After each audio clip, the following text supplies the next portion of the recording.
અને એ સભાની અંદર વિષ્ણુ નહોતા.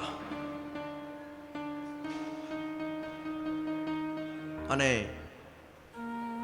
દક્ષ પ્રજાપતિ સભાની અંદર આવ્યા છે અને એને સન્માન આપવા માટે, માન આપવા માટે દરેક લોકો પોતપોતાની જગ્યા ઉપર ઊભા થયા. આપણી સનાતન ધર્મની પરંપરા છે ને કે કોઈ આચાર્ય આવે, કોઈ પૂજનીય વ્યક્તિ આવે એટલે બધા ઊભા થાય. એમાં દક્ષ પ્રજાપતિ સભાની અંદર આવ્યો એટલે બધા ઊભા થયા, પણ બે વ્યક્તિ ઊભા ન થયા, એક બ્રહ્માજી અને બીજા શિવજી. અને બ્રહ્માજી તો એના પિતા હતા દક્ષના.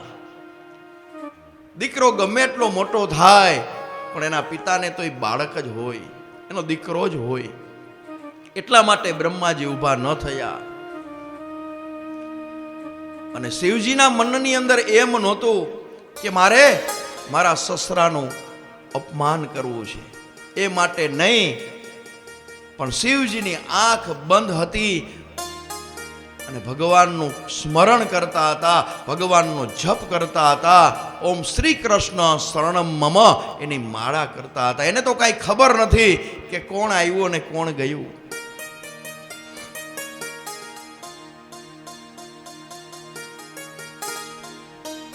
અને જગતની અંદર સાચો વૈષ્ણવ હોય ને તો એ આપણે ભોળાનાથ છે, શિવજી છે.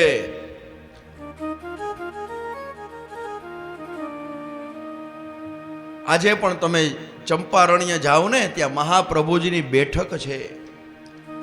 તો સૌથી પહેલા ત્યાં ચંપેશ્વર મહાદેવનું મંદિર છે, અને એના તમે દર્શન કરીને પછી જાઓ ને તો જ ઠાકોરજીનું દર્શનનું પુણ્ય તમને પ્રાપ્ત થાય. પણ અત્યારે શિવજીનું નામ ઘણા બધા લેતા નથી. જગતની અંદર પહેલામાં પહેલો જો સાચો વૈષ્ણવ હોય ને તો એ મારો ભોળાનાથ છે. જ્યારે નંદ મહોત્સવ થાય અને ત્યાર પછી પેલી વેલી ઝાંખી કરવા આવ્યા હોય ને તો એ ભોળાનાથ છે, શિવજી છે. અને જ્યાં સુધી શિવજી આવ્યા નથી ને ગોકુળમાં, ત્યાં સુધી લાલાએ પોતાની આંખ કોઈને આપી નથી. અને આપણે શિવજીનું નામ નથી લેતા, શિવડાવા કપડા એમ નથી બોલતા, ખીલવા જાવું એમ બોલે. બ્રહ્મા વિષ્ણુ અને મહેશ ત્રણેય દેવ છે ને, એમાં કોઈમાં ભેદ નથી. અને ત્રણમાંથી કોઈ પણ એકમાં ભેદ રાખશો ને એટલે ભગવાન કહે છે એ અમને કોઈને પ્રાપ્ત તમે થશો નહીં. અન્યાશ્રય, અન્યાશ્રય કોને કહેવાય એ ખબર છે? જગતની અંદર સાચામાં સાચો વૈષ્ણવ હોય ને તો એ ભોળાનાથ છે, ભોળિયો દેવ છે. અને એમાં ક્યારેય ટેરો આવતો નથી. તમારે રાત્રે 12 વાગે જાઓ, 2 વાગે જાઓ તોય મંદિર ખુલ્લા જ હોય અને તમે જલનો લોટો ચડાવી શકો ગમે ત્યારે. આ તો અત્યારે સમય એવો છે એટલે મંદિરની અંદર તાળું મારવું પડે. બાકી ભોળાનાથની પૂજા કરવી હોય, જલનો લોટો ચડાવવો હોય તો એનો કોઈ નિયમ નથી. ભોળાનાથ છે ને એ તો કલ્યાણકારી દેવ છે. ગમે ત્યારે જાઓ અને ખાલી એને જલનો એક લોટો ચડાવો ને, હર હર મહાદેવ હર બોલો એટલે ભોળિયો નાથ રાજી થાય. હો,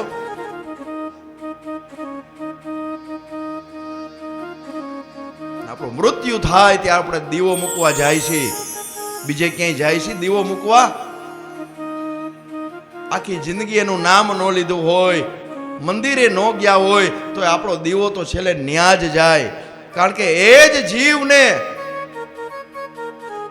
સમાવવાની તાકાત છે ને એ ભોળાનાથની છે.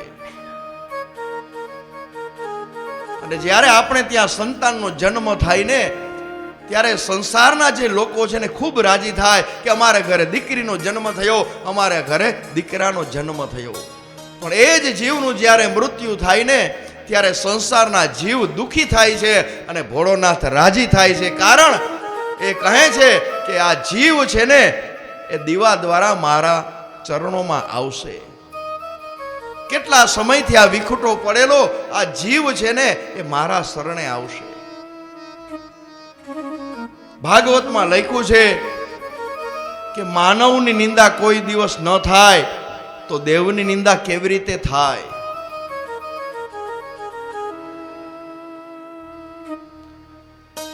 અને આંખ બંધ છે ભગવાન ભોળાનાથ ઓમ શ્રી કૃષ્ણ શરણમ મમ એનો જપ કરે છે.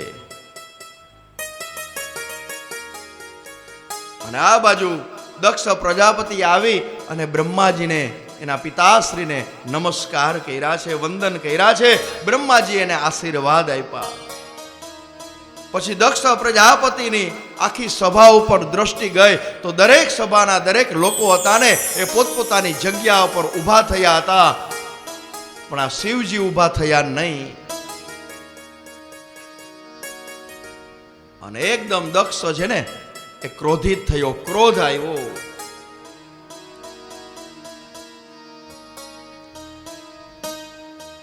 અને શિવ છે ને એ તો જમાય છે, અણમાનીતો છે, કારણ કે ભવાનીએ પિતાની ઈચ્છા વિરુદ્ધ છે ને એ શિવજી સાથે લગ્ન કર્યા હતા. અને એમાં એના દાદાનો તો પૂરો સહકાર હતો. અને એમાં પછી એવું બન્યું કે આજે શિવજી ઊભા ન થયા અને દક્ષ પ્રજાપતિ એકદમ ખીજાણો છે. અને સભાની અંદર શિવની નિંદા કરી છે દક્ષ પ્રજાપતિએ કે સભા સદો તમે સાંભળો, હું અહંકારથી કે અભિમાનથી બોલતો નથી, પણ તમે તો બધા જુઓ છે ને આ મારો જમાય. એ વડીલો આવે, મોટા માણસો આવે તો કેવી રીતે એને માન સન્માન આપવું એમાં એને કઈ ખબર નથી પડતી. સમાજનું એને જ્ઞાન નથી. ક્યાંથી હોય એ સ્મશાનમાં રહેવા વાળો હોય ને એને ક્યાંથી ખબર પડે? કોઈ દિવસ એ સંસારની અંદર આવે તો એને ખબર પડે ને. આને તો સ્મશાનમાં જ રહેવું છે. નીતિ નિયમ શું છે એ કઈ જાણતો નથી. અને મારે તો મારી દીકરીને આની સાથે લગ્ન કરવાના જ નહોતા, પરાણે મેં એની સાથે લગ્ન કર્યા. ભોળાનાથની ખૂબ નિંદા કરી, પણ શિવજીની તો નિંદા કે સ્તુતિ એને કાંઈ ફેર પડતો નથી. ભગવાન તો આંખ બંધ કરેલી છે અને શ્રી કૃષ્ણ શરણમ મમ એના નામનો જપ કરે છે. અને આ બાજુ દક્ષ પ્રજાપતિએ વટ હુકમ બહાર પાડ્યો કે બધા સાંભળી લેજો, આજથી આ જગતની અંદર કોઈએ શિવજીનો ભાગ આપવાનો નથી, શિવજીનો યજ્ઞ કરવાનો નથી, ભલે મારો જમાય હોય. અને તમારે જો યજ્ઞ કરવા હોય બીજા દેવતાઓને તમે બોલાવજો, પણ આ શિવને આમંત્રણ આપતા નહીં. અને દક્ષે ખૂબ નિંદા કરી, ત્યારે શિવજીને તો કાંઈ થયું નહીં, પણ એના જે ગણ આદિ નંદી ગણો હતા ને એ ઊભા થઈ અને કહેવા લાગ્યા કે હે દક્ષ પ્રજાપતિ, તું તારું મોઢું સંભાળીને બોલ. અને ભગવાને તને માનવનું મુખ આપ્યું છે, એ શિવજીની સ્તુતિ કરવા માટે આપ્યું છે, એની બદલે તું નિંદા કરસ.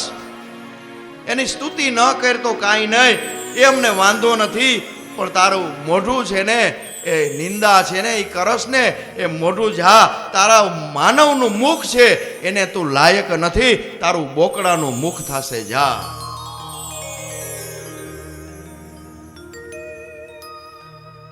અને બધા મોટા મહાપુરુષો બેઠા હતા, કોઈએ દક્ષને રોક્યા નથી.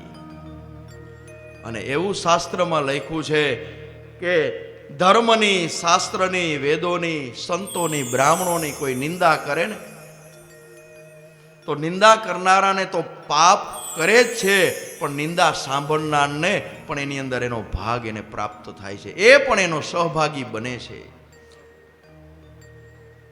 કોઈ નિંદા દેવની, શાસ્ત્રની, પુરાણની કરતું હોય, તમારામાં જો તાકાત હોય તો એને બંધ કરાવી દો, અને અથવા એ સ્થાન છોડી અને તમે જતા રહ્યો. તમારા કાનમાં પણ જો સાંભળવામાં મળશે ને તો એના ભાગીદાર તમે પણ બનશો.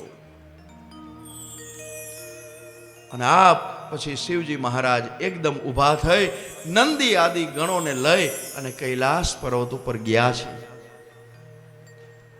પણ કૈલાસ પર્વત ઉપર આવ્યા છે, પણ એને પાર્વતીજીને સતી ભવાનીને વાત કરી નથી કે આજે મારે ને મારા સસરાની વચ્ચે ઝઘડો થયો હતો. વાત કરી નથી, કારણ કે એમ થયું કે હું જો ભવાનીને વાત કરીશ ને તો ભવાની ખૂબ દુખી થશે, મારે વાત કરવી નથી. અને જાજો સમય વીતી ગયો અને દિવસમાં બળતા બળતા ઈર્ષા દેખાઈની અંદર બળતા બળતા દક્ષ પ્રજાપતિએ મનોમન વિચાર કર્યો કે મારે યજ્ઞ કરવો છે. અને આ યજ્ઞ બીજું કલ્યાણ માટે નહોતો, પણ શિવજીનું અપમાન કરવા માટે એને એમ થયું કે મારે યજ્ઞ કરવો છે. બધા ઋષિ મુનિઓને બોલાવ્યા છે, સભા ભરાણી છે. દક્ષ પ્રજાપતિ કહે છે કે મારે હરિદ્વારની અંદર કનખલ તીર્થની અંદર મારે એક મોટો એવો યજ્ઞ કરવો છે. મારે દરેક દેવતાઓને આમંત્રણ આપવું છે, પણ તમને એટલું કહું છું કે મારો જે જમાઈ છે ને, જેને સંસારની કાંઈ પડી નથી ને, એ શિવને મારે આમંત્રણ આપવું નથી. તમારે કોઈ એને જાણ પણ કરવાની નથી, મારે એને કંકોત્રી પણ લખવી નથી, અને એનું મારે સ્થાપન પણ કરવું નથી. તમને કહી દઉં છું, વટહુકમ બહાર પાડ્યો. અને છતાં પણ હું તમને એ પણ કહી દઉં છું કે મેં આમંત્રણ આપેલું નથી, છતાં જો મારી દીકરીને જમાઈ કદાચ એ યજ્ઞની અંદર આવે ને તો તમારે કોઈ એને આવકારો આપવાનો નથી, એનું સામું જોવાનું પણ નથી. ધ્યાન રાખજો. અને આજે દક્ષ પ્રજાપતિ શિવનું અપમાન કરવા માટે યજ્ઞની તૈયારી કરે છે. હરિદ્વારની અંદર કનખલ તીર્થ છે, ત્યાં યજ્ઞશાળાઓ તૈયાર થઈ રહી છે. આ બાજુ કંકોત્રી લખાઈ રહી છે, અને દરેક ઋષિઓને દેવતાઓને કંકોત્રી મળી છે, આમંત્રણ નિમંત્રણ મળ્યું છે. પણ આ બાજુ દીકરીને કાંઈ આમંત્રણ નથી, દીકરીને કાંઈ ખબર નથી. અને દીકરીને પ્રસંગ ઘરે હોય ને તો આમંત્રણ કંકોત્રી તો ઠીક, એને તેડવા જવું જોઈએ, તેડું કરવું જોઈએ. અને આ બાજુ યજ્ઞ શરૂ થયો છે. અને કૈલાસ પર્વત ઉપર ભવાની શિવજીની પાસે બેઠા છે. શિવજી કથા કરે છે અને ભવાની સાંભળે છે. અને એવા જ સમય એવું બન્યું કે હિમાલય ઉપરથી વિમાન બધા નીકળવા માંડ્યા, એક પછી એક. કારણ કે દક્ષ પ્રજાપતિએ કીધું હતું કે મારી દીકરીને મેં આમંત્રણ આપ્યું નથી, પણ તમને ખાસ કહું છું, તમારે આવવાનું તો છે જ બધા દેવતાઓએ, પણ તમારું વિમાન વાયા હિમાલય ઉપરથી હલાવવાનું, એટલે એને ખબર પડે. આપણને ખબર હોય કે બે પ્રસંગ હોય, બે ભાઈને નથી ભળતું, ન આવ્યા હોય, એટલે આપણે ન્યા જ જાય. હા, કેમ તમે નથી? બધી ખબર હોય. એમ બધા ઋષિઓ દેવતાઓ પોતપોતાના વિમાન હિમાલય કૈલાસ પર્વત ઉપરથી પસાર થતા હતા. એટલો બધો વિમાનનો અવાજ આવતો હતો, અને ભવાનીનું ધ્યાન ગયું વિમાન તરફ. પૂછે છે કે આટલા બધા વિમાન ક્યાં જઈ રહ્યા છે? ત્યારે શિવજી કહે છે, દેવી, હું તને અત્યારે એક વાત કરું કે તારા પિતાને ત્યાં યજ્ઞ છે, અને યજ્ઞની અંદર આ બધા ઋષિઓ છે, દેવતાઓ છે ને, એ યજ્ઞની અંદર જાય છે. અને ત્યારે ભવાનીને એમ થયું કે મારા પિતાને ત્યાં યજ્ઞ અને મને આમંત્રણ નહીં. અને ત્યારે શિવજી કહે છે, દેવી, મારે અને તારા પિતાજી વચ્ચે મનદુખ થયેલ છે. ત્યારે બધી વાત કરે છે. કેટલા સમય વીતી ગયો તો ભવાનીને એને વાત કરી નથી. ત્યારે ભવાનીને બહુ દુઃખ થયું અને ભવાનીને એમ થયું કે મારા પિતાજીને ત્યાં યજ્ઞ છે, તો મારી એવી ઈચ્છા છે કે હું યજ્ઞની અંદર જાઉં અને મારા પિતાજીની સાથે હું સમાધાન કરી લઉં. કારણ કે એક બાજુ એનો પતિ હોય, એક બાજુ એનો પિતા હોય, દીકરીનું સુડી વચ્ચે સોપારી જેવું થાય. ન આને કહી શકે ન આને કહી શકે. એટલે ભવાનીએ વિચાર કર્યો કે ભલે મારા પિતા યજ્ઞ કરતા હોય, ભલે મને આમંત્રણ નથી, પણ દીકરી તો એના બાપની ઘરે જઈ શકે ને. એમાં આમંત્રણની જરૂર ન હોય. શાસ્ત્રમાં લખ્યું છે એક પિતાને ઘરે જવું હોય, મિત્રની ઘરે જવું હોય, દેવ મંદિરે જવું હોય, ગુરુદેવના દ્વારે જવું હોય, ત્યાં આમંત્રણની જરૂર હોય નહીં. કથા ચાલતી હોય ત્યાં પણ આમંત્રણની જરૂર નહીં. આપણને ખબર પડે એટલે આપણે પહોંચી જ જવું જોઈએ. અને શિવજી કથા સંભળાવે છે, પણ શિવજીને એમ થયું કે હવે ભવાનીનું ધ્યાન છે ને એ કથામાં નથી.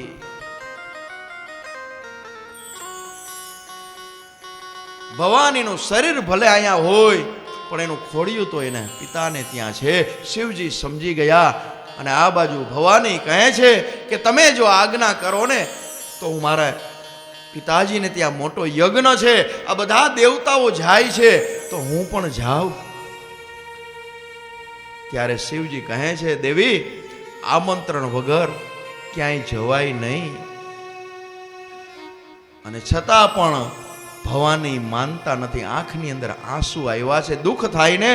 આજે પિતાના ઘરે પ્રસંગ હોય અને સગી દીકરીને આમંત્રણ ન હોય, કેટલું બધું દુઃખ. અને ત્યારે શિવજીએ વિચાર કર્યો કે ભલે આને જાવું હોય તો જાય, મને કોઈ વાંધો નથી. પણ શિવજી સમજી ગયા કે આ જાશે ને તો એ પાછા આવવાના નથી. કહે છે ભવાની, તમારે જાવું હોય તો તમે જઈ શકો છો.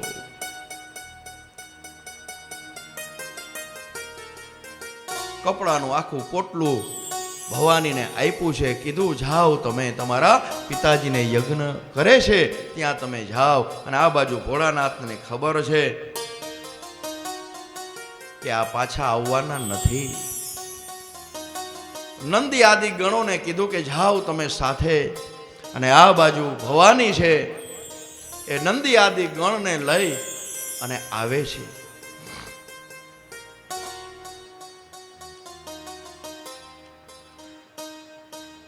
અને યજ્ઞ મંડપની અંદર પ્રવેશ કરે છે. પણ ભવાની સામું કોઈ જોતું નથી.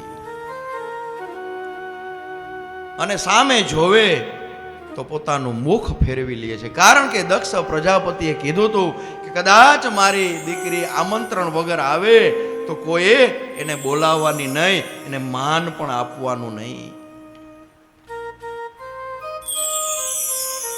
યજ્ઞની આહુતિ અપાય છે અને દરેક ઋષિકુમારો સ્વાહા સ્વાહા બોલી અને આહુતિ આપે છે.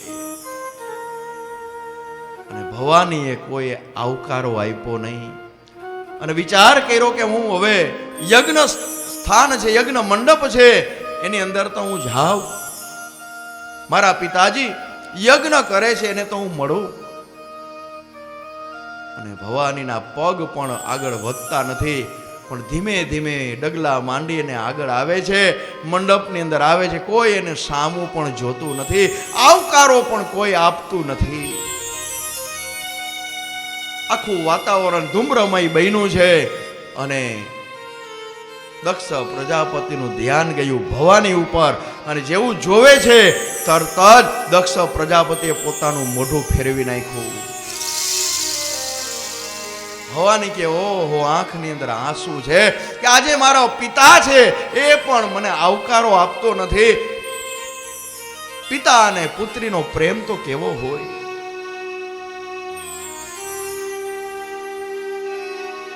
ભવાની આગળ જાય છે કે હું સ્થાપન કરેલા દેવતાઓનું તો જોઉં કે એમાં મારા પતિનું સ્થાન છે. અગ્નિ ખૂણામાં જોયું તો ગણપતિ દાદા બિરાજમાન હતા. મહાકાલી મહાલક્ષ્મી એ પણ બિરાજમાન હતા.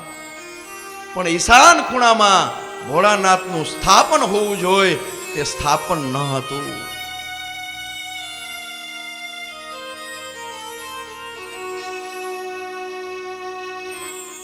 કોઈ પણ દીકરી છે ને કોઈ પણનું અપમાન સહન કરી શકે, પણ પોતાના પતિનું અપમાન કોઈ સ્ત્રી છે એ સહન કરી શકતી નથી. ભવાની કે ઓહો આવો મારો બાપ છે, મને ભલે ન બોલાવી, મને ભલે આવકારો નથી આપ્યો, પણ મારા પતિનું ક્યાંય સ્થાપન નથી. અને યજ્ઞના દર્શન કરી ધીમે ધીમે બહાર નીકળે છે.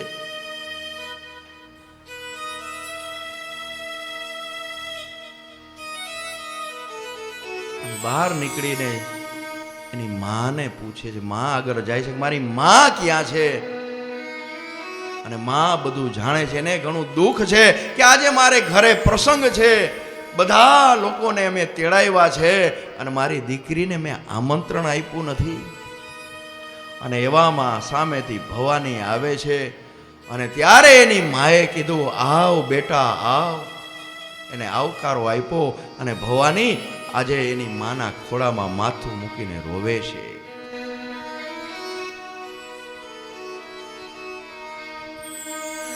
કોઈએ આવકારો આપ્યો નહીં, બાપે પણ આવકારો આપ્યો નહીં, પણ એની માં હતી ને એને આવકારો આપ્યો, બેટા આવ. બેટા તારા બાપને તો આ કુબુદ્ધિ સૂજી છે, શિવનું અપમાન કરવા માટે તો આ એને યજ્ઞનું આયોજન કર્યું છે. બેટા હું જાણું છું. અને માં છે ને એને દયા આવે. માં બીજા વગડાના વાહ. માં એમ વિચારે કે આજે મારું સંતાન મારા દીકરા શું જમશે, અને બાપ એમ વિચારે કે આવતીકાલે મારું સંતાન શું જમશે. પણ આજકાલ માવતર બહુ દુખી છે. વારંવાર કહું છું, 10 બાય 10 રૂમ હોય, એની અંદર 5-5 દીકરાને એની મા બાપ ઉછેરીને મોટા કરે, પણ 5-5 દીકરા 5-5 બંગલામાં રહેતા હોય છતાં મા બાપના વારા કાઢે એ સાચવી શકતા નથી. ભાઈ જેવો ભાઈ મળશે, પત્ની જેવી પત્ની મળશે, બેન જેવી બેન મળશે, મિત્ર જેવો બીજો મિત્ર મળશે, પણ મા બાપ કોઈ દિવસ મળશે નહીં.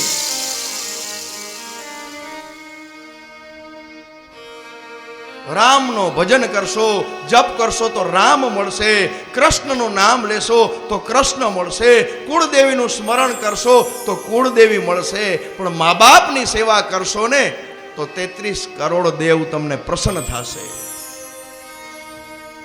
પણ આ જગતની અંદર કળી કાળની અંદર ઘરની માં, ગાય માતા અને ધરતી માતા 3 દુખી છે. અને જેવું કરશો ને એવું જ તમે પામશો. માતા અમે કેરો છોડ છે હો રાજ, માતા અમે કેરો છોડ છે રાજ, માતા અમે કેરો છોડ છે હો રાજ, માતા અમે કેરો છોડ છે હો રાજ. મહાદેવ ડોલર જેવા બાપ જો જગમાં માવતર પાછા નહીં મળે હો રાજ.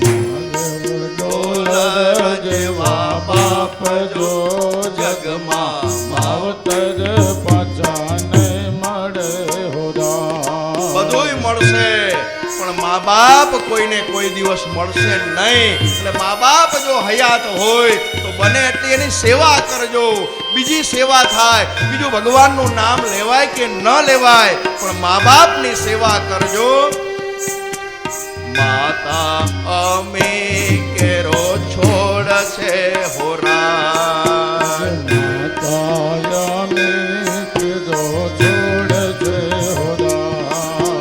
મહાદેવ ડોલર જેવા બાપ જો જગમાં માવતર પાછા નહીં મળે હોરા.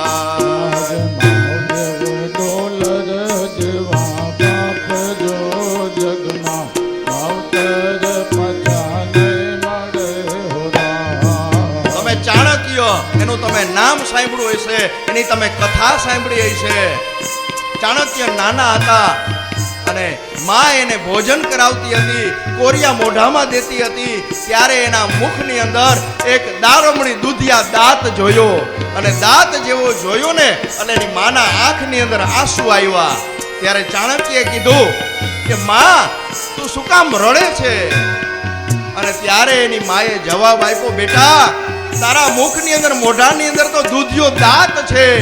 અને એમ કહેવાય છે કે દૂધિયો દાંત હોય ને એ વ્યક્તિ મહાન બને.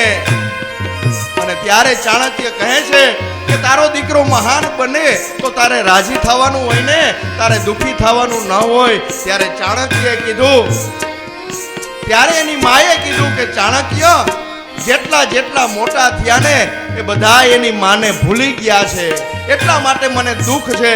અને એ જ સમયે ચાણક્યએ ચટણી ખાંડવાનો જે પથ્થર હતો એ હાથમાં લીધો અને એક મુષ્ટિનો પ્રહાર કરી અને દાંત કાઢીને માના હાથમાં આપી દીધો. કીધું કે માં, જો હું મહાન થાવ અને તને હું ભૂલી જાઉં તો એવી રીતે મારે મહાન થવું નથી. ત્યારે માએ એને આશીર્વાદ આપ્યા, જા બેટા, હું તને આશીર્વાદ આપું છું કે જગમાં તારું નામ રહેશે.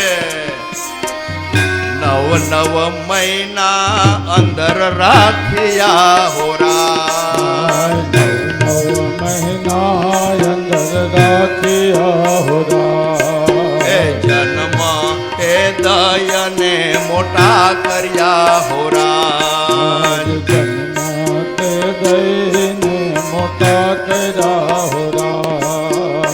ન દુભાવશો માવતરના દિલ જો જગમાં માવતર પાછા નહીં મળે હોરા. માવતરના દિલ જો જગમાં માવતર પાછા નહીં મળે હોરા. એ માતા અમી કેરો છોડ છે હોરા, માતા અમે કેરો છોડ છે હોરા. એ મહાદેવ ડોલર જેવા બાપ જો જગમાં માવતર પાછા નહીં મળે હોરા. એવા જગમાં માવતર પાછા નહીં મળે હોરા. મા બાપ હોય, માવતર હોય તો એના પગ પકડી લેજો. શાસ્ત્રમાં તો લખ્યું છે, માતૃદેવો ભવ પિતૃદેવો ભવ. એને દેવની ઉપમા આપી છે અને એના ચરણને સ્પર્શ કરશો ને, પગે લાગશો ને તો ક્યાંય દેવતાઓના મંદિરે આપણે જવું નહીં પડે. પણ આજનો સમય એવો છે કે મા બાપ કોઈને ગમતા નથી. એક ડોશીમાં ભાગવતની કથા ચાલે, કાયમ એક ચીચે સાંભળે અને એ બપોરે જ્યારે કથા વિરામ થાય અને ત્યારે એ નીકળી જાય. પણ એક દિવસ એવો આવ્યો કે કથાએ વિરામ લીધો, શાસ્ત્રીજી વ્યાસપીઠ ઉપરથી ઉતરી ગયા, છતાંય માજી ત્યાં જ બેઠા હતા. અને શાસ્ત્રીજીએ કીધું કે માં, હવે અત્યારે કથાએ વિરામ લીધો છે, તમારે જમવા જવું નથી? અને ત્યારે કહે છે કે શાસ્ત્રીજી, મારે આજે ઉપવાસ કરવાનો છે. તો કે શું કામ? તો કે મારે 2 દીકરા છે, 15 દિવસ આ દીકરાની ઘરે, મોટા દીકરાની અંદર ઘરે જમું છું, 15 દિવસ નાના દીકરાને ત્યાં જમું છું. પણ જ્યારે 31 તારીખ આવે છે ને ત્યારે મારે ઉપવાસ કરવો પડે છે. માતા અમે કેરો છોડ છે હોરા, માતા અમે કેરો છોડ છે હોરા. મહાદેવ ડોલર જેવા બાપ જો જગમાં માવતર પાછા નહીં મળે હોરા. એવા જગમાં માવતર પાછા નહીં મળે હોરા. ભક્ત પુંડરીક એ માતા પિતાની સેવા કરતો હતો અને વિઠ્ઠલનાથજી આવ્યા અને વિઠ્ઠલનાથજીએ કીધું, હે પુંડરીક, હું તને દર્શન દેવા માટે આવ્યો છું. અને ત્યારે પુંડરીકે કીધું કે ભલે તમે દર્શન દેવા માટે આવ્યા હોય, પણ અત્યારે હું મા બાપની ચરણની સેવા કરું છું, અત્યારે હું તમને મળીશ નહીં. અને તમે જો ઊભા ઊભા થાકી જાવ ને તો આ ઈટ હતો, ઈટ ફેંકી છે. ભગવાનને કીધું આની ઉપર ઊભા રહ્યો, હું મારા માતા પિતાની સેવા કરી અને પછી જ હું તમારે ત્યાં આવીશ. ખોળામાં બેસી ખવડાવતા હોરા. ઘોડામાં બેસીને ખવડાવતા હોરા. એ આયા છે અમીર સપાન જો જગમાં માવતર પાછા નહીં મળે હોરા. એવા જગમાં માવતર પાછા નહીં મળે હોરા. બધું મળશે પણ જીવનની અંદર મા બાપ ગયેલા પાછા મળતા નથી. તો મા બાપની જેટલી બને એટલી તમે સેવા કરજો. ભણાવી ગણાવીને મોટા કર્યા હોરા. ગણાવીને મોટા કર્યા હોરા. એ પરણાવી પટાવી ઘેરે કર્યા હોરા. પટાવી ઘેરે કર્યા હોરા. નાદુ ભાવસો માવતરના દિલ જો જગમાં માવતર પાછા નહીં મળે હોરા. એવા જગમાં માવતર પાછા નહીં મળે હોરા. એ માતા અમી કેરો છોડ છે હોરા.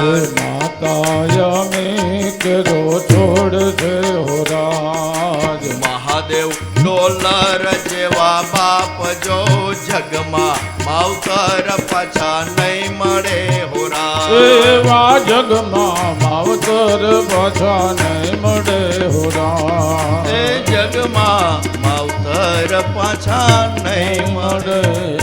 હોરા. બધું મળશે પણ મા બાપ કોઈ દિવસ મળશે નહીં. એટલે જેટલી બને એટલી મા બાપની સેવા કરજો.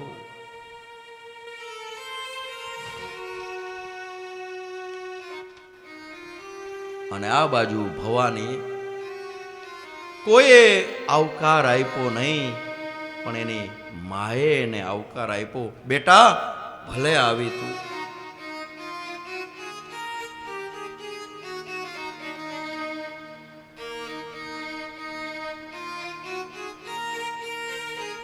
અને ત્યારે ભવાનીને એમ થયું કે મારા પતિએ જે મને વાત કરી હતી ને એ સાચી વાત છે, કે મારા પતિનું અપમાન કરવા માટે જ આ મારા પિતાએ આ યજ્ઞ કરેલ છે.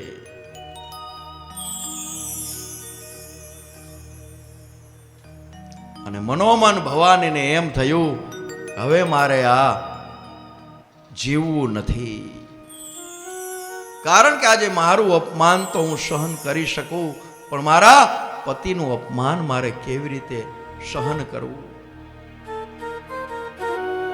અને યજ્ઞ મંડપની અંદર આજ ભવાની આવ્યા છે અને આહુતિ અપાઈ રહી છે. સ્વાહાકાર થઈ ગયો છે. બ્રાહ્મણો છે યજ્ઞ કુંડની અંદર આહુતિ આપે છે.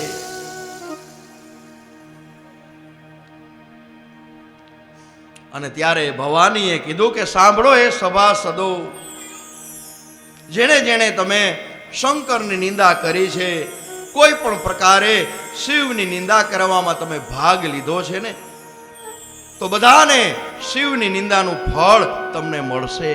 અને મારો પિતા દક્ષ છે ને એ તો શિવ દ્રોહી છે. એ દેવોના દેવ મહાદેવનો મહિમા એ કાંઈ જાણતો નથી. અને હવે મારે શિવ દ્રોહીની પુત્રી તરીકે મારે આ સંસારમાં જીવવું નથી. અને જો હું જીવું તો કાલ સવારે ઉઠી અને દક્ષ પુત્રી કહી અને મને બોલાવે ને. અને આમ કહી અને ભવાની ધીમે ધીમે આગળ વધે છે. યજ્ઞ કુંડ આગળ ઊભા છે અને તામ્ર વર્ણ એકદમ લાલ ચોર પોતાનું શરીર થયું છે અને પોતાના જમણા પગના અંગૂઠાને દબાવ્યો અને એમાંથી ક્રોધાગ્નિ ઉત્પન્ન થયો અને બળ બળ બળ બળ બળ બળ કરતા ભવાની સતી દેહનો ત્યાગ કર્યો. આખા મંડપમાં ચારે બાજુ હાહાકાર થઈ ગયો કે આ દક્ષે ઠીક કર્યું નથી. અને ત્યારે દક્ષે કીધું કે દીકરી ગઈ, દીકરી મરી તો મારી દીકરી મરી છે, તમે યજ્ઞ ચાલુ રાખો. ત્યારે જે નંદિયાદી ગણો હતા એ યજ્ઞ સામગ્રીને છીન ભીન કરવા માંડ્યા. હાહાકાર થઈ ગયો, ભાગો ભાગો એવું કરવા માંડ્યા. અરે ત્યારે ભૃગુએ યજ્ઞ કાષ્ટ લઈ અને શિવગણની પાછળ દોડ્યા છે અને શિવગણ ત્યાંથી ભાગ્યા અને આ બાજુ કૈલાસ પર્વત તરફ આવે છે. ભગવાન ભોળાનાથ છે એ સમાધિમાં બેઠા હતા. નંદી આદિ ગણોએ કીધું, હે પ્રભુ તમે હવે જાગો, કારણ કે ભવાની છે ને એ યજ્ઞની અંદર બળીને ભસ્મ થયા છે. આ સાંભળી શિવજી એકદમ ક્રોધાયમાન થયા છે અને એકદમ જટા ખોઈલી છે, ડાબેથી જમણે જમણેથી ડાબે, અને ભોળાનાથ શિવ તાંડવ ચાલુ કર્યો. જટા કટા હસ્રમ નમામેલે પંડેર વિલોલ વિચી વલ્લરે વિરાજમાન મૂર્તદે જગત જગત જગત ચલપ લલાટ પટ પાવકે કિશોર ચંદ્રશેખર પ્રતિ પ્રતિક્ષરમ મમ. ડાબેથી જમણે જમણેથી ડાબે અને શિલાની અંદર જટા પછાડી છે, એમાંથી વીરભદ્ર ઉત્પન્ન થયો અને ભગવાને કીધું કે જાઓ દક્ષના યજ્ઞ વિધ્વંસ કરી નાખો. અને આખા ગણ સહિત વીરભદ્ર બધાને લઈને આવ્યો છે. જેને દાઢી બતાવી એને દાઢી ખેંચી લીધી છે, મુખા દેવતા એ દાંત બતાવ્યા એને દાંત કાઢી નાખ્યા છે, કોઈએ શિખા બતાવી શિખા તોડી નાખી છે. ભાગો ભાગો હાહાકાર થઈ ગયો.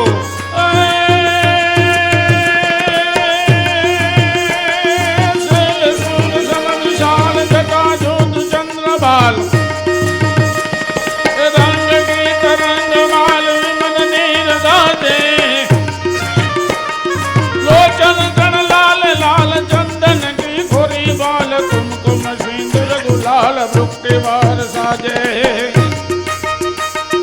मुंडन की कंठ माल विलास हृदय खुशाल फटक माल रुद्र माल हर दयाल राजे મહાદેવ बम बम बम बम बम बम बम बम बम बम बम बम बम बम बम बम बम डमरू बाज नाच वेद स्वर सुजात शंकर महाराज याज तांडव नाचे जीरे शंकर महाराज याज तांडव नाचे. વીરભદ્રએ દક્ષનું માથું કાપી અને યજ્ઞ કુંડની અંદર હોમી દીધું. હાહાકાર થઈ ગયો.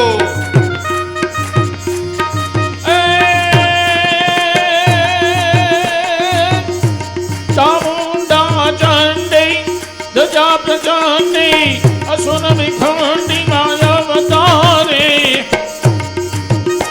ખરહટ પર ખેલી કમર કસેલી રંગ સાહેલી સાધેલી બની ચંપક વેણી માન ભરેલી સોળ સજેલી માસણ ગારી ચામુંડા ચંડી ધજા પ્રચંડી અસુર વિખંડી અવતારી મારી અસુર વિખંડી અવતારી.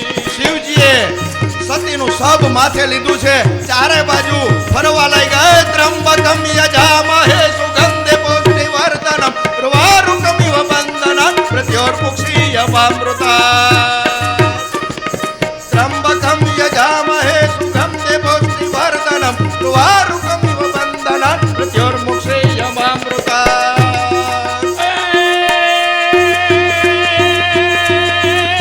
तुहि नाम तारन समय काज शानन धरो उनका धारन निवारण करेगा. ए नथो दास वाकू दिया दूध वाकू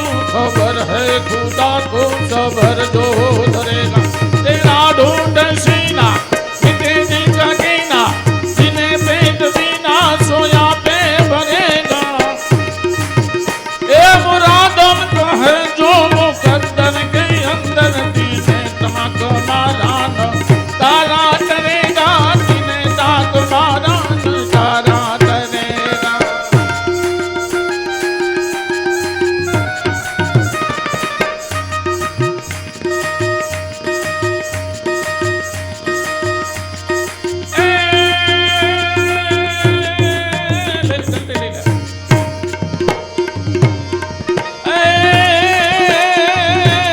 शक्ति केरो साथ जटा पर रहे दिन रात डाक डमरू नादम दमा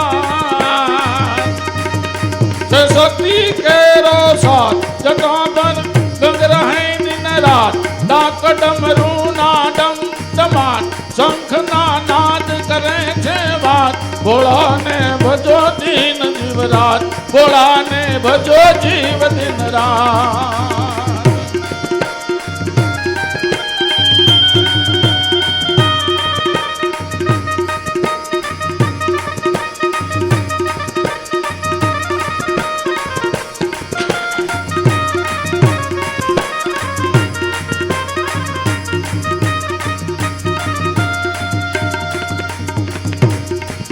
कार्तिक गणेश शिव ना बाण उमैया अर्धांगिनी नाथ दशानन भजे शिव ना नाथ देवो पण करे छे कज बात शिव ने भजो दिन ने रात भोला ने भजो जीव दिन रात भोला ने भजो जीव दिन रात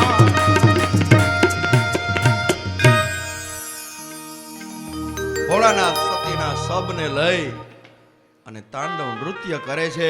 એમાં વિષ્ણુ ભગવાન આવ્યા છે અને સુદર્શન ચક્ર મૂક્યું છે. સતીના શબના 51 ટુકડા જ્યાં જ્યાં પડ્યા ને ત્યાં શક્તિપીઠ થઈ છે. અને આ બાજુ હાહાકાર થયો. બધા દેવતાઓ બ્રહ્માજી પાસે આવ્યા છે કે આ નિર્દોષ દીકરીનો ભોગ લેવાનો. અને આ દક્ષનું માથું કપાણું. તો હવે તમે આ શિવજીને તમે શાંત કરો. ત્યારે બ્રહ્માજીએ કીધું કે એ હું શાંત નહીં કરી શકું. તમે જાઓ બધા દેવતાઓ શિવજી પાસે અને એને પ્રાર્થના કરો, હે ભોળાનાથ તમે શાંત થાઓ. અને ભોળાનાથને જેવી પ્રાર્થના કરીને શંભુ શરણે પડી માગો ઘડીએ ઘડી કષ્ટ ખાપો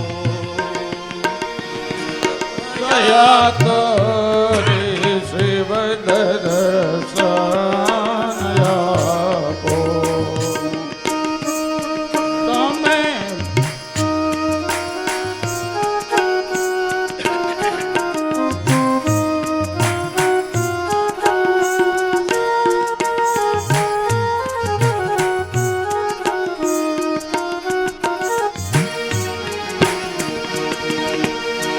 તમે ભક્તો ના દુઃખ હરનારા શુભ સૌનું સદા કરનારા તો મંદમતી તારી કષ્ટ કાપો એ દયા કરે શિવ દર્શન આપો.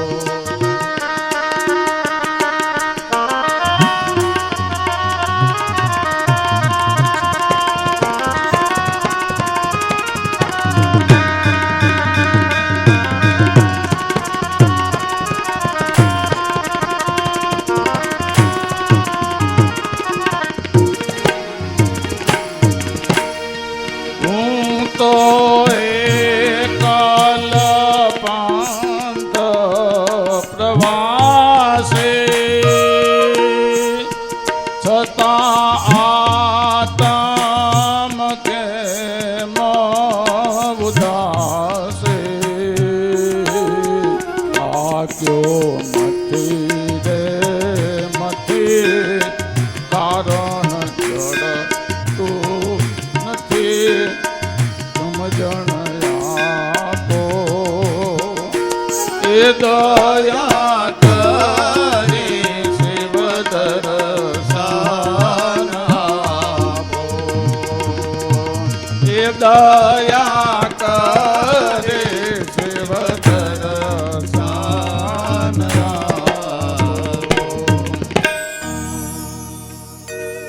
ભોળાનાથ. જેવી દેવતાઓએ પ્રાર્થના કરી એટલે ભગવાન ભોળાનાથ શાંત થયા. શિવજી છે ને એ તો સરળ દેવ છે.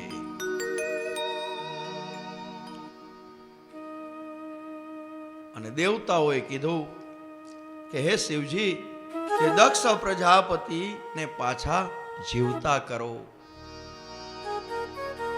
અને જે દેવતાઓના જે અંગો કપાઈ ગયા છે એને પાછા પોતપોતાના એના અંગો મળે ને એવી કૃપા કરો, જેથી કરી અને આ યજ્ઞ પરિપૂર્ણ થાય. અને શિવજીને ત્યારથી યજ્ઞના અધિકારી બનાવ્યા છે, યજ્ઞ ભાગના અધિકારી બનાવ્યા. અને એમનો યજ્ઞનો ભાગ નક્કી કર્યો કે કોઈ પણ નાનો યજ્ઞ હોય કે મોટો યજ્ઞ હોય તો ભોળાનાથનું સ્થાપન પેલું થવું જ જોઈએ. અને ભોળાનાથ આવે ત્યાર પછી જ બીજા દેવતાઓ આવે છે. એટલે શિવ વગર યજ્ઞ પણ થતો નથી. અને આ બાજુ શિવજીએ પુનઃ દક્ષને જીવિત કર્યા. અને દક્ષનો ધડ સાથે બકરાનું ધડ છે ને એ જોડી દીધું. અને જગતમાં પેલી જો પ્લાસ્ટિક સર્જરી કરી હોય ને તો એ ભોળાનાથે. આપણું શાસ્ત્ર છે ને એમાંથી જ સાયન્સ છે, વિજ્ઞાન શાસ્ત્રમાં જ આપણું લખેલું છે. એમ પેલું વેલું જો પ્લાસ્ટિક સર્જરી કરી હોય ને તો આ ભોળાનાથે. અને આ બાજુ દક્ષની આંખ ખુલી ગઈ, શિવજીના દર્શન થયા, કલ્યાણના દર્શન થયા. દક્ષની બુદ્ધિ છે ને હવે સુધરી ગઈ. પણ હવે એને બોલવું છે, ભગવાનનું નામ લેવું છે, તો હવે લઈ શકતો નથી. ભાગવતજી એમ બતાવે છે કે જ્યારે જ્યારે તમારા હાથ પગ ચાલતા હોય, આંખે બરોબર દેખાતું હોય, કાને બરોબર સંભળાતું હોય, ત્યારે જાત્રાય કરી લેવી, દેવ દર્શનય કરી લેવા. અને પછી બહુ દેવ દર્શનની ઈચ્છા નહીં રાખવાની કે મારે મંદિરે જવું જ છે લોટો ચડાવવા. આપણે ઘણું કર્યું, આપણા હાથ પગ હાલતા હતા ત્યાં સુધી. અને ભગવાનનું કોઈ પણ તમે નિષ્ઠાપૂર્વક નામ સ્મરણ કરો ને, આંખ બંધ કરીને ખાલી એમ કેવું ભોળાનાથને હું એક લોટો ચડાવું છું, એટલે લોટો એને પ્રાપ્ત થઈ જ જાય. એ ભાવના ભૂખા છે. એટલે દક્ષ પ્રજાપતિને જ્યારે એનું શરીર હતું મનુષ્યનું, ત્યારે એને ભગવાનનું નામ લીધું નથી. એને નિંદા જ કરી છે, નિંદા જ કરી છે. અને અત્યારે જે આ બોકડાનું મુખ એને મળ્યું છે તો ભગવાનનું નામ લેવું છે, પણ એ લઈ શકતો નથી. એટલા માટે જ આપણે શિવ મંદિરે જઈને દર્શન કરતા હોય ને, એટલે કોઈ ભક્તો ગાલ ફૂલાવે, આમ કરે, ગાલે તાલી પાડે, એવો ભાવ છે. જે દક્ષ પ્રજાપતિએ જે ભગવાનની ખાલી ગયેલી સ્તુતિ કરી હતી ને, એમાં એવો ભાવ છે. અને આ બાજુ દક્ષ પ્રજાપતિનો યજ્ઞ છે એ પુનઃ શરૂ થયો. પૂર્ણાહુતિ બીડું હોમવામાં આવ્યું. અને ત્યારે સાક્ષાત વિષ્ણુ નારાયણ ભગવાન છે ને એ પ્રગટ થયા. બોલીએ શ્રી પુરાણ પુરુષોત્તમ ભગવાન કી જય. અને ત્યારે જ બ્રહ્માજી અને શિવજી ત્રણેય દેવો ત્યાં આવ્યા છે. વિષ્ણુ ભગવાન ત્રણેય દેવો હોય ને, બે બ્રહ્મા અને શિવજી હોય ને તો જ વિષ્ણુ ભગવાન આવે છે. આ ત્રણેય દેવો ભેગા થયા છે. અને ત્રણેય દેવોએ ભગવાને આ ભાગવતજીની અંદર લખેલું છે કે ત્રણેય દેવ છે ને એ અમે એક જ છીએ, એમાં કોઈ ભેદ છે નહીં. અને જે ભેદપૂર્વક અમને જોવે છે ને તો અમને એકેય નહીં પ્રાપ્ત થતું નથી. એટલે કોઈ શિવજીનું નામ ન લેતા હોય ને તો આજથી લેવા માંડજો. શિવ વિના કોઈનું કલ્યાણ છે નહીં. આપણે નામ નહીં લઈ તો એ મરશું, પછી દીવો તો ભોળાનાથને જ મૂકવા જાવો પડશે. એ એકેય મંદિર વાળા કોઈ સ્વીકારશે નહીં. શિવ સમુદાતા નહીં વિપત વિદારનાર. અરે શિવ સમાન દાતા નહીં વિપત વિદારનાર. अब लज्जा मोरे राखियो शिव नंदी के असवार। एक पुष्प में एक बिल्ली पत्र में एक लोटा जल की धार। एक बिल्ली पत्र में एक पुष्पम एक लोटा जल की धार।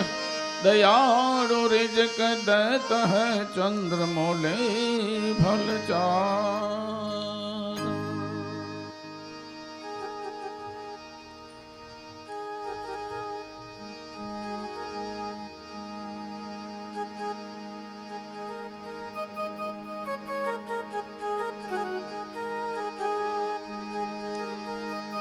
એટલે ભગવાન ભોળાનાથ છે અને ભોળાનાથને કાંઈ જોઈ નહીં. તમે ખાલી એક જલનો લોટો ચડાવો, ઓમ નમઃ શિવાય બોલો, ઓમ હર હર મહાદેવ હર બોલો ને, એટલે ભોળોનાથ પ્રસન્ન થઈ જાય હો.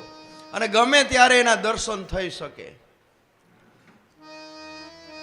આજે પણ તમે શ્રીનાથજીમાં જાઓ ને, ત્યારે શ્રીનાથજીને બપોરે ભોગ લગાવે ને, ત્યાં મારે એક અમારા ભીતરિયા છે, મારા મિત્ર છે, તો ત્યાં ભગવાનને ભોગ લગાવે ને ઠાકોરજીને, ત્યારે ભોગ લગાવતા પેલા એ બોલે કે બુઢે બાવા પધાર્યો. એટલે મેં પૂછ્યું કે બુઢે બાવા કોણ? અને ત્યારે કીધું કે શિવલાલા આવતા નથી ને ત્યાં સુધી શ્રીનાથજી બાવા આરોગતા નથી. આજની તારીખે જો માનવની નિંદા ન થાય તો દેવની નિંદા કેવી રીતે થાય? ભોળાનાથ છે ને એ તો ભોળિયો દેવ છે. અને લાલો છે ને કૃષ્ણ ભગવાન, જે આપણે સ્વરૂપ જોઈએ છીએ ને, એને સુદર્શન ચક્ર કોને આપ્યું ખબર છે? ભોળાનાથે આપ્યું છે. બાકી તો વાંસળી જ વગાડતો. સુદર્શન ચક્ર જો આપ્યું હોય ભગવાનને તો એ ભોળાનાથે આપેલું છે.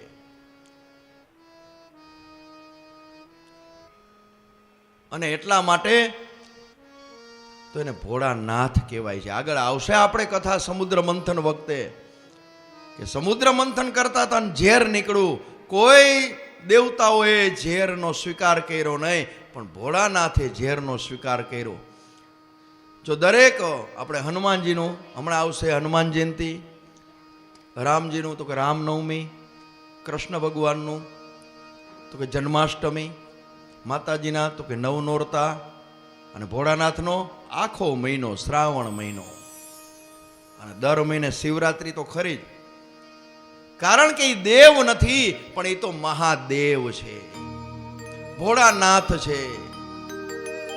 અને શિવ વિના કોઈનું કલ્યાણ થવાનું નથી અને થાશે પણ નહીં, કારણ કે એ તો ભોળાનાથ છે. અને શિવ વિના જીવનું કલ્યાણ થશે નહીં. ગંગાના કિનારે અનશન વ્રત લઈ અને પરીક્ષિત મહારાજ કથા સાંભળે છે અને સુખદેવજી મહારાજ કથા કરે છે. કથા એનો ઊંધેથી વાંચો તો કે થાક. પણ એ ક્યારે થાક ઉતરે? સંસારનો થાક ક્યારે ઉતરે? તો કે આપણે ભાવથી કથા સાંભળીએ તો. ને કથા તો ઘણી આપણે એમ તો કથા ઘણી સાંભળી નાખી, સાંભળી છે પણ પાછા નાખી દઈ છે. કથા જે સાંભળ્યું હોય, સમય મળે ત્યારે એનું સ્મરણ કરવું, અને સ્મરણ કર્યા પછી આપણને એવું લાગે તો એનું જીવનમાં આચરણ કરવું, તો જ કથા છે ને એ સાર્થક બને. બાકી કથા તો હજારો થાય જ છે કાયમને માટે. આ કથા રૂપી ગંગા છે ને તો કાયમને માટે વહે છે. આજે જુનાગઢ છે તો કાલે બીજે હોય, ચાલુ ને ચાલુ છે. એક ને એક એની અંદર વાત આવે છે, બીજી કાંઈ નથી વાત આવતી. કઈ વાત? તો કે તમે કર્મ સારા કરો અને લેવાય એટલું ભગવાનનું નામ લ્યો. દરેક કથાનો સાર છે ને એટલો જ છે. અને ભગવાન આપણી પરીક્ષા કરે. ઘણા એમ કહે કે અમે આટલું ભગવાનનું નામ લઈએ છીએ તોય અમને આટલું દુઃખ કેમ પડે છે? પણ છોકરાઓ ભણે ને તો પરીક્ષા આવે વર્ષમાં 2-3 વખત, અને ન ભણતા હોય તો એને કાંઈ પરીક્ષા લેવા દેવા ન હોય. અને આપણે 10 રૂપિયાની તાવડી લેવા જાય ને તો 10 ટકોરા મારી. તો ભગવાન આપણી પરીક્ષા કરે નહીં? આપણે અથાણા ન બગડે એનું કેટલું બધું ધ્યાન રાખી, પણ આપણો ભાવ બગડે એનું કોઈ ધ્યાન રાખે છે? એટલે ભગવાનની જેટલી બને ને એટલી ભક્તિ કરવી. કારણ કે આપણું જીવન છે ને એ તો પાણીના પરપોટા જેવું છે, ક્યારે ફૂટશે એ ખબર નથી. રાત્રે આપણે સૂઈ સવારે ભગવાન ઉઠાડે તો જ આપણે ઉઠશું. નથી ઘણા કહેતા સુતા ખબર નથી. કાલની કોઈને ખબર નથી. જે સમય મળે ને એ જ સમયે આપણે ભગવાનનું નામ લઈ લેવું. કાલ કરશું ને કાલ આવીને ઊભો રહી જશે તો આપણે કાંઈ કરી શકવાના નથી. અને ભગવાન પાસે જાશું ને તો ભગવાન એમ નહીં પૂછે તે શું કામ કર્યું, શું ધંધો કર્યો, કેટલું કમાણો, કેવી રીતે ઘરની અંદર રહેતો હતો. એ એટલું જ પૂછશે કે હે માનવ, તને મનુષ્ય અવતાર તો મેં તને આપ્યો, પણ એના માટે તે શું કર્યું, કેવા પ્રયત્ન કર્યા, તે મારું નામ લીધું. અને ત્યારે જો આપણે કાંઈ કર્મ કર્યું હશે ને તો જ આપણું ઊંચું મસ્તક રહેશે. અને નીચે નીચ મસ્તક કરી અને આપણે ભગવાનની પાસે ઊભા રહેવું પડશે. અને ઘણાઈને આપણે કઈ ભગવાનનું નામ લ્યો કે આ જન્મમાં નથી, બીજા જન્મમાં, બીજો જન્મ તને આનો થાય એ ખબર છે? એક મનુષ્ય યોની જ એવી છે જે ભગવાનનું નામ લઈ શકે. તો બને એટલું ભગવાનનું નામ લેજો. અત્યારે આપણે આ કથાને વિરામ આપશું. બપોરે બરોબર 3 વાગે કથા શરૂ થશે અને 6 વાગે આજે નૃસિંહનારાયણ ભગવાનનું પ્રાગટ્ય છે. અને આવતીકાલે સવારે 10 વાગે વામન જન્મ, 12 વાગે રામ જન્મ અને બપોર પછી બરોબર 5 વાગે કૃષ્ણ જન્મ છે. અને ભગવાન આવે ને પછી આમાં મને નથી ખબર પડતી, રાતે 9 વાગશે 10 વાગશે. એટલે ઘરે કહીને આવજો. અહીં બધી વ્યવસ્થા કરી શુક્લ પરિવારે, બધાને એક રૂમ આપે ને એટલા તો બધા રૂમ છે. એટલે કાલે કાંઈ જવાની ઉતાવળ કરતા નહીં. ઉમાય ભગવાન આવે ને એટલે આનંદ હોય, પરમાત્મા આવે એટલે આનંદ. અને આનંદ છે ને એ જ પરમાત્માનું નામ છે. તો આપણે અત્યારે કથાને વિરામ લેશું. બપોરે બરોબર 3 વાગે કથા માટે ફરી મળશું. गोविंद मेरो है गोपाल मेरो है, गोविंद मेरो है गोपाल मेरो है, गोविंद मेरो है गोपाल मेरो है, गोविंद मेरो है गोपाल मेरो है, ए बाके बिहारी घनश्याम मेरो है, ए बाके बिहारी नंदलाल मेरो है, गोपाल मेरो है गोविंद मेरो है, गोपाल मेरो है गोविंद मेरो है, गोपाल मेरो है गोविंद मेरो है, गोपाल मेरो है गोविंद मेरो है, ए बाके बिहारी नंदलाल मेरो है, ए बाके बिहारी नंदलाल मेरो है, ए बाके बिहारी नंदलाल मेरो है, ए बाके बिहारी नंदलाल मेरो है, ए गोविंद मेरो है गोपाल मेरो है, गोविंद मेरो है गोपाल मेरो है, ए गोविंद मेरो है गोपाल मेरो है, गोविंद मेरो है गोपाल मेरो है, गोविंद मेरो है गोपाल मेरो है, गोविंद मेरो है गोपाल मेरो है, गोविंद मेरो है गोपाल मेरो है, गोविंद मेरो है गोपाल मेरो है, गोविंद मेरो है गोपाल मेरो है। बोलिए श्री भागवत भगवान की जय, सुखदेव जी महाराज की जय, गिरिराज धरण की जय, गोवर्धन नाथ की जय, बालकृष्ण लाल की जय, द्वारिकाधीश की यमुने महारानी की जय, साते स्वरूप की वल्लभाधीश की शुक्लेश्वर महादेव की उमिया नाथ की जय भवनाथ महादेव की जय गिरनारी महाराज की जय सुरापुरा बापानी जय पितृदेव की जय ओम नमः पार्वती पतये हर हर महादेव जय जय श्री राधे जय जय श्री राधे जय जय श्री राधे जय जय श्री राधे जय जय श्री राधे जय जय श्री राधे बोले श्री वृंदावन विहारी